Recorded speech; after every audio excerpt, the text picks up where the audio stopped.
แล้วตกลงพรรคคอมมิวนิสต์จีนเขาทำงานกันยังไงกันแน่แล้วทำไมจีนถึงถูกเรียกว่า Party State จนถูกมองว่าเป็นประเทศที่ขับเคลื่อนด้วยพรรคโอเคงั้นถ้าอย่างนั้นไปต่อกันเลยมาดูวิธีการทำงานของพรรคคอมมิวนิสต์จีนกันแล้วเดี๋ยวผมจะพูดเสริมอีกหน่อยว่าทำไมวินนี่เดอะพูถึงถูกแบนในจีน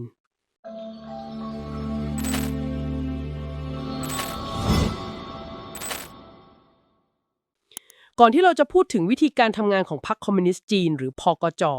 เรามาพูดกันก่อนดีกว่าว่าพกจกลายเป็นพรรคที่ทรงอำนาจมากได้ยังไงจนเรียกได้ว่าเป็นพรรคการเมืองพรรคเดียวที่มีอำนาจปกครองประเทศตามข้อมูลจากสารานุกรมพิธานิกาพรรคคอมมิวนิสต์จีนหรือภาษาจีนกงฉันตั๋งก่อตั้งขึ้นในปีคริสต์ศักราช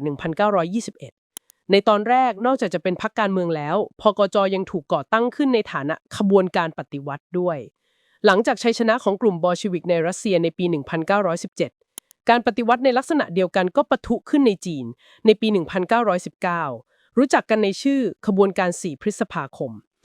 นักเคลื่อนไหวบางคนในขบวนการนี้เช่นหลี่ต้าเจ้าและเฉินตู้ซิ่วก็ได้จัดตั้งองค์กรอย่างเป็นทางการเป็นพรรคการเมืองที่มีอุดมการณ์ฝ่ายซ้ายอุดมการณ์คอมมิวนิสต์ในช่วงต้นทศวรรษ 1920 จีนกำลังเผชิญกับสภาวะคล้ายสงครามกลางเมืองเนื่องจากหลายฝ่ายแย่งชิงอำนาจกัน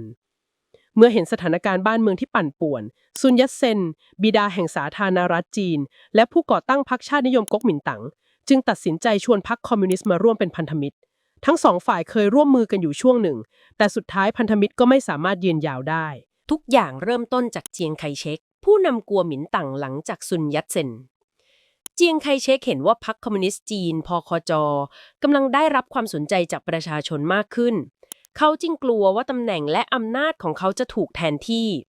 และสุดท้ายเขาก็ตัดสินใจหักหลังพคจเจียงไคเชกสั่งให้ผู้ภักดีต่อกัวหมินตั๋งทำการกวาดล้างสมาชิกพคจมีทั้งถูกสังหารถูกจับขังและพยายามลบการมีตัวตนของพคจให้หมดสิ้นซึ่งรวมถึงเหตุการณ์ลองมาร์ชด้วยแม้จะถูกปราบปรามอย่างหนักแต่พคจก็ยังคงอยู่รอดได้โดยเฉพาะในพื้นที่ชนบทเช่นเมืองเหยียนอานสถานการณ์เริ่มเปลี่ยนเมื่อสงครามจีนญี่ปุ่นครั้งที่2ปะทุขึ้นในปี 1937 พคจภายใต้การนำของเหมาเจ๋อตงได้จัดตั้งกองทัพแดงที่มีบทบาทสำคัญในการต่อต้านและขับไล่ญี่ปุ่นออกจากจีนผลลัพธ์คือในปี 1945 เมื่อญี่ปุ่นยอมจำนนพคจซึ่งก่อนหน้านั้นถูกกัวหมินตั๋งกดดันอย่างหนักกลับกลายเป็นฝ่ายได้เปรียบและได้รับความนิยมมากที่สุดจากบทบาทสำคัญในการขับไล่ผู้รุกรานจนกระทั่งในปี 1949 กัวหมินตั๋งก็ถูกปราบจนพ่ายแพ้โดยสมบูรณ์กัวหมินตั๋งล่าถอยไปยังไต้หวันและจัดตั้งรัฐบาลสาธารณรัฐจีนหรือ Republic of China ที่นั่นขณะที่อีกฝั่งหนึ่งพคจซึ่งมีอำนาจอย่างล้นหลามในจีนแผ่นดินใหญ่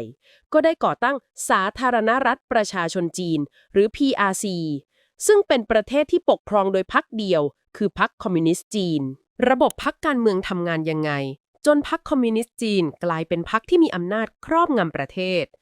ก่อนอื่นเราต้องทำความรู้จักกับรูปแบบระบบพรรคการเมืองต่างๆที่มีอยู่ในโลกนี้ก่อนระบบหลายพรรคหรือ multi-party system หมายความว่ามีพรรคการเมืองหลายพรรคแข่งขันกันระบบ2พรรคหรือ two-party system หมายความว่ามีพรรคการเมืองหลัก2พรรคแข่งขันกัน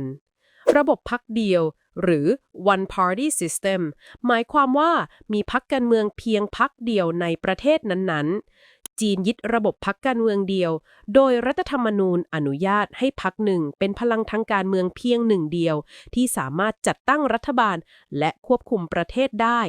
ถึงแม้จะดูไม่เป็นประชาธิปไตยเพราะประชาชนไม่สามารถเลือกพรรคได้แต่จริงๆแล้วกระบวนการประชาธิปไตยยังคงมีอยู่เพียงแค่มันเกิดขึ้นภายในพรรคเท่านั้น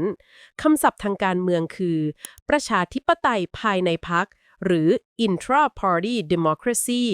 ซึ่งการแข่งขันไม่ได้เกิดขึ้นระหว่างพรรคการเมืองต่อพรรคการเมืองแต่เป็นการถกเถียงกันภายในพรรค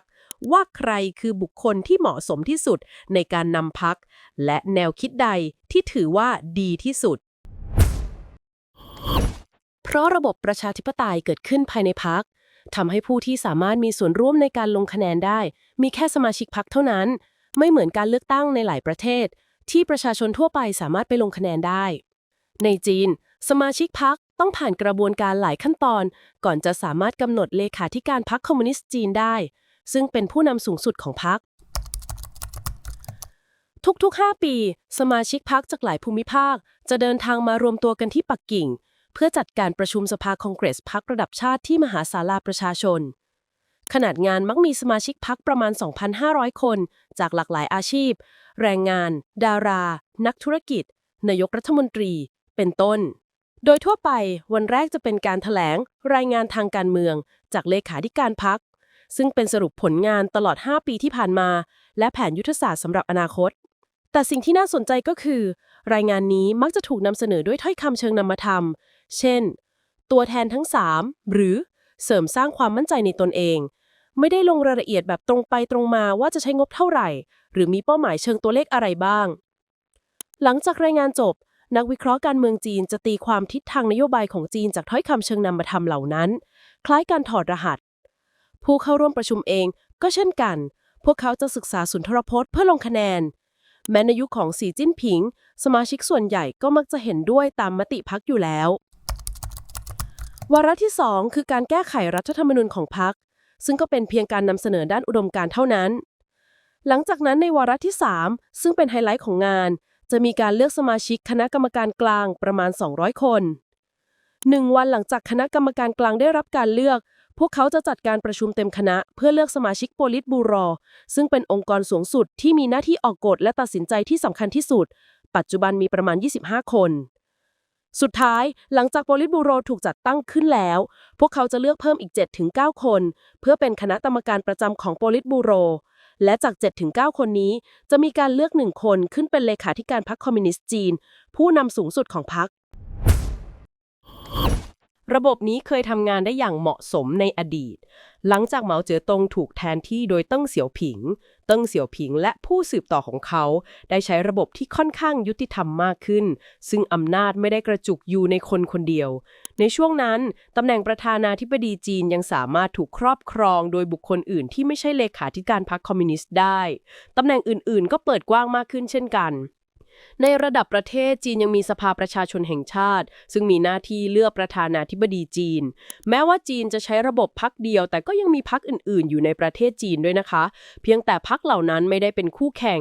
พวกเขามีบทบาทขนานไปกับพรรคคอมมิวนิสต์บทบาทของพวกเขาไม่ใช่ฝ่ายค้านแต่เป็นฝ่ายสนับสนุนมากกว่า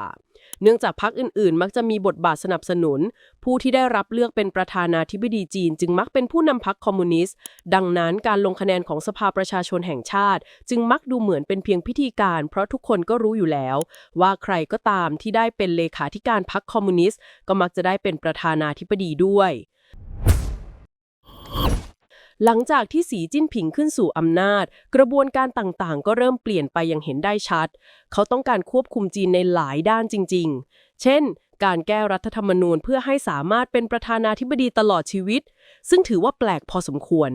แต่คุณต้องรู้ไว้ว่าในจีนตำแหน่งเลขาธิการพรรคคอมมิวนิสต์นั้นถือว่าสำคัญและทรงอำนาจมากกว่าตำแหน่งประธานาธิบดีเสียอีก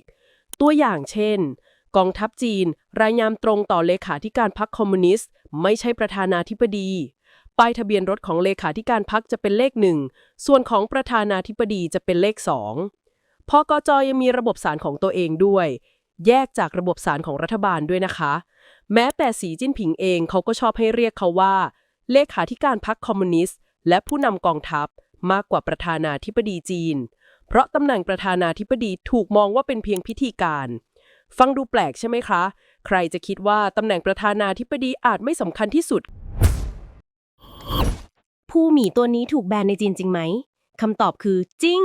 ทำไมถึงถูกแบนเหตุผลง่ายมากเพราะว่าวินนี่เดอะพูถูกใช้เป็นเครื่องมือในการล้อเลียนใช้เปรียบเปรยเพื่อเยาะเย้ยสีจิ้นผิงตามรายงานของ The Guardian ครั้งแรกที่วินนี่เดอะพูถูกนำมาเปรียบกับสีจิ้นผิงคือในปี 2013 ตอนที่มีการนำภาพสีจิ้นผิงเดินกับโอบามามาวางคู่กับภาพวินนี่เดอะพูกับทิกเกอร์ซึ่งดูคล้ายกันมากจากนั้นภาพลักษณ์ที่ว่าสีจิ้นผิงเหมือนวินนี่เดอะพูก็ถูกใช้ล้อเลียนบ่อยขึ้นกลายเป็นมีมที่ใช้วิจารณ์เขาแบบอ้อมๆโดยเฉพาะประชาชนจีนที่ไม่สามารถล้อเลียนผู้นำได้โดยตรงจึงใช้ภาพวินนี่เดอะพูแทน เพราะเหตุนี้เองรัฐบาลจีนซึ่งประกอบด้วยสมาชิกพรรคคอมมิวนิสต์จีนพกจ.จึงตัดสินใจแบนวินนี่เดอะพูในปี 2017 ไม่ว่าจะเป็นภาพยนตร์รูปภาพหรือเนื้อหาที่เกี่ยวข้องกับวินนี่เดอะพูทั้งหมดกฎการเซ็นเซอร์แบบนี้ไม่ใช่เรื่องใหม่ก่อนหน้านี้ก็มีเนื้อหาหลายอย่างที่ถูกห้ามเผยแพร่ในจีนเช่นข้อมูลเกี่ยวกับการปฏิวัติทางวัฒนธรรมเหมาเจ๋อตงเหตุการณ์ประท้วงที่จัตุรัสเทียนอันเหมินและประเด็นเรื่องไต้หวันสรุปคือพวกเขาพยายามปิดกั้นข้อมูลที่อาจทำให้ชื่อเสียงรัฐบาลหรือพรรคคอมมิวนิสต์ดูแย่แต่ถ้าพูดถึงกรณีวินินิพูสำหรับฉันถือว่าเป็นเคสที่ตลกที่สุดเลยนะเพราะท่ามกลางข้อมูลประวัติศาสตร์อันมืดมนที่ถูกเซ็นเซอร์ด้านมีวินิเดอะพูโผล่มาด้วยแปลว่าตัวการ์ตูนน่ารักตัวนี้ถูกจัดอยู่ในหมวดเดียวกับเหตุการณ์สำคัญอันหนักหน่วงของจีนเลยเหรอโอเคพูดถึงพรรคคอมมิวนิสต์จีนกันต่อนะจริงๆแล้วพวกเขาก็มีตำรวจลับของตัวเองนะที่น่าสนใจคือหนึ่งในสมาชิกตำรวจลับเพิ่งออกมาเปิดเผยหน้าที่ของเขาตอนทำงานเป็นตำรวจลับว่าเขาต้องทำอะไรบ้างซึ่งมันบ้ามากๆเลยอะงานที่ทำคือโหดจริงยังไงดีอะเราควรพูดถึงเรื่องตำรวจลับของพรรคคอมมิวนิสต์จีนไหมเขาทำงานอะไรกันบ้างจบแล้วสำหรับการอธิบายเกี่ยวกับวิธีการทำงานของพรรคคอมมิวนิสต์จีนก็ประมาณนั้นแหละเป็นประวัติศาสตร์ว่าทำไมพวกเขาถึงมีอำนาจมากขนาดนี้และพูดได้ว่าตอนนี้พวกเขาเป็นผู้ปกครองหลักของจีนหากมีคำถามหรืออยากให้ผมอธิบายเพิ่มเติมก็คอมเมนต์ไว้ได้เลยนะคะอย่าลืมกดติดตามเพื่อไม่พลาดวิดีโอที่น่าสนใจเกี่ยวกับทฤษฎีสมคบคิดและเรื่องราวต่างๆจากทั่วโลกและเจอกันใหม่ค่ะ